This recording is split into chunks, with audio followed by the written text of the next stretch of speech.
रायगड महाराष्ट्रासह देश विदेशातील ताज्या बातम्या पाहण्यासाठी मॅक्स इंडिया लाईव्ह चॅनलला सबस्क्राईब करा आणि बेल आयकॉन दाबायला विसरू नका.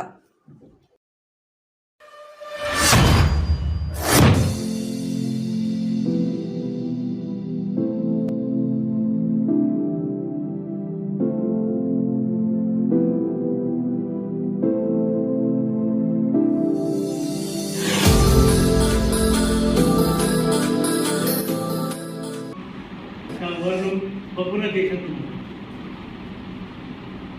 त्याला आदरणीय मुख्यमंत्री साहेब उपमुख्यमंत्री साहेब यांना पाचारण केलं होतं.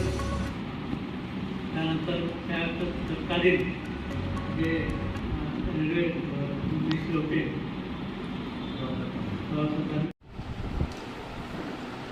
त्यानंतर समाजातर्फे पूर्ण देशातील भारी समाजातर्फे आपल्या सर्वांचं स्वागत करतो.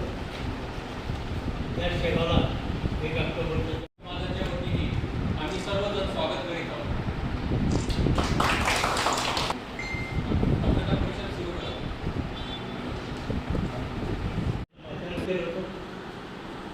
त्यानंतर त्या तत्कालीन जे रेल्वे इथून धरताय तुम्हाला आश्वासन देखील दिलेलं आहे, मात्र घोडं अडलं कुठं होत का नाही? घोडं अडलं कुठं हा प्रश्न आपण शासनाला विचारायला पाहिजे. कारण की हे घोडं का अडलं याचं उत्तरच आम्हाला मिळालं नाही. म्हणूनच आज तातडीची बैठक घेऊन आम्हाला आता हा निर्णय घ्यावा लागला.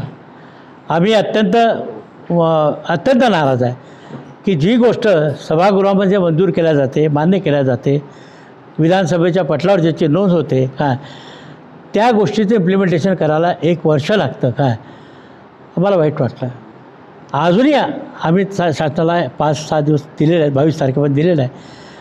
बारी समाजाच्या ज्या मागण्या विधिमंडळात मागच्या पावसाळी विधिमंडळ अधिवेशनामध्ये जे मान्य केलेले आहेत, म्हणजे राष्ट्रीय स्मारक, त्यासाठी लागणारी जागा, त्याचा निधी काय, त्यानंतर या ठिकाणी आर्थिक विकास मंडळ, त्यासाठी लागलं हे त्याचेसुद्धा विचारविनिमय करणे किंवा त्यालासुद्धा पॉझिटिव्ह गोष्टी त्या ठिकाणी मांडल्या गेल्या. पानपिंपरीचा विषय मांडला गेला, पानाचा विषय मांडला गेला. म्हणजे किती वाईट परिस्थिती आहे ही सगळं माहिती आहे. आम्ही याची कल्पना उपमुख्यमंत्र्यांना दिलेली आहे, मुख्यमंत्री साहेबांना दिलेली आहे. आमच्याबद्दल अत्यंत त्यांना सहानुभूती आहे. परंतु घोडं कुठं पेंड खाते हा काही प्रश्न मला सुटला नाही. त्यामुळे आम्ही आता शेवटची आज ही बैठक जी घेतली ही शेवटची बैठक आहे. संपूर्ण देशामध्ये यावर आता बैठकी सुरू आहेत. आणि आता जे होईल 22 तारखे आम्ही 22 तारखेपर्यंत शासनाला मुदत देत आहोत.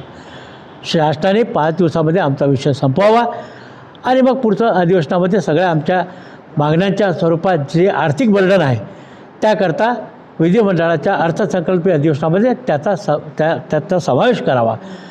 म्हणजे स्मारकाकरता निधी किती, आर्थिक विकास मंडळाकरता निधी किती, पानमळे आणि ह्याच्याकरता अनुदान किती, त्यानंतर पीक विम्यासाठी काय योजना आहे, ह्या सगळ्या गोष्टीचा वापर करून आता अर्थसंकल्पीय अधिवेशनामध्ये याची पूर्तता करावी अशी शासनाला मी नम्र विनंती करतो.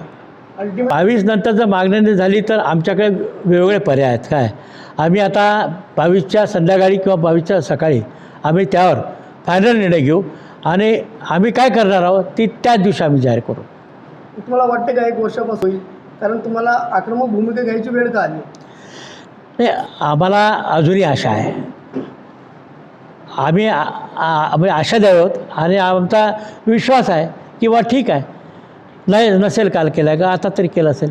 कदाचित सरकारला काय शासन आहे, शासनाला बऱ्याचशा गोष्टी असू शकतात, त्यांचं आमच्यावर प्रेम आहे पण दुर्लक्ष आहे. फक्त आता तुमच्यामार्फत आमच्यावर पुन्हा त्यांचं लक्ष जाऊ द्या अशी मी शासनाला आपल्यामार्फत विनंती करतो.